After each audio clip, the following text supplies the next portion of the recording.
Friends base method of multiplication, जहाँ पर आप देख सकते हैं कि क्वेश्चन बहुत डिफरेंट है। 55/45। अब आप देख सकते हैं कि एक तो आपका अबव द बेस है, एक बिलो द बेस है, यानी कि अगर आप 50 इसका बेस लेकर चलते हैं तो एक आपका अबव द बेस है and second one is below the base. अब इस क्वेश्चन को किस तरीके से सॉल्व करेंगे?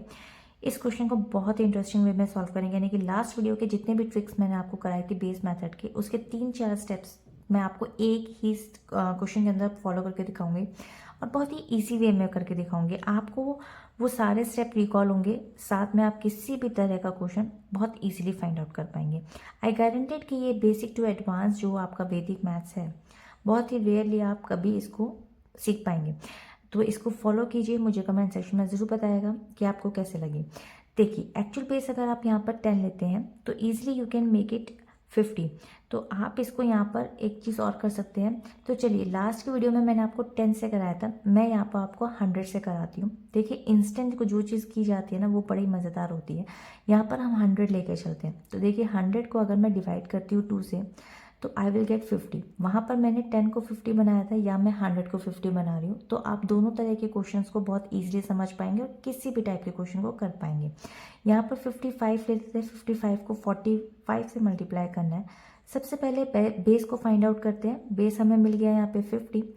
Now in this case make the differences, यानी कि फाइंड करते हैं डिफरेंसेस को, which is the above the base. देखिए, यहाँ पे 55 है, ये अबव द बेस है, यानी कि +5 हो गया। And now this is 45 which is below the base, ये हो गया आपका -5।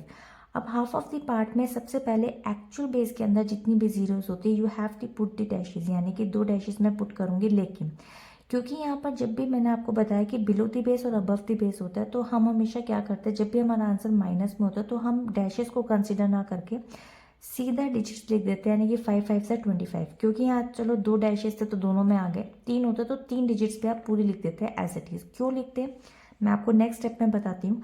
55 में से या तो 5 को माइनस कर लीजिए या 45 में 5 को ऐड कर लीजिए, तो both he cases you will get the same answer. 50 आ गया मेरे पास। नाउ यहाँ पर मैंने वर्किंग बेस में 2 से डिवाइड किया था, तो यहाँ पर भी मैं 50 को 2 से डिवाइड करूँगी। तो सिंपली मैं 2 से डिवाइड कर लेती हूँ। यहाँ पे देखिए, मेरे पास आंसर क्या आएगा, 25। और क्योंकि हाफ पार्ट में यहाँ -25 है। अब इसका क्या करें, बहुत इजी है। मैंने आपको बताया था 25 को इसके एक्चुअल बेस के 0 से मल्टीप्लाई कर लीजिए, यानी कि 25 के आगे हम डबल 0 लगा देते हैं और हम इजीली फिर इसको माइनस कर सकते हैं, यानी कि -25। अब आप माइनस कर लीजिए, 10 - 5 हो जाएगा 5, यहाँ पे आ जाएगा 9, 9 में से 2 है 7 एंड देन 4 एंड देन 2। तो आंसर आ गया 2475। टैली कर सकते हैं आप अपने कैलकुलेटर में। बाकी का आंसर वैसे बिल्कुल सही है। मिलते हैं इसके नेक्स्ट वीडियो में एक और नए क्वेश्चन के साथ में। तब तक के लिए बाय बाय।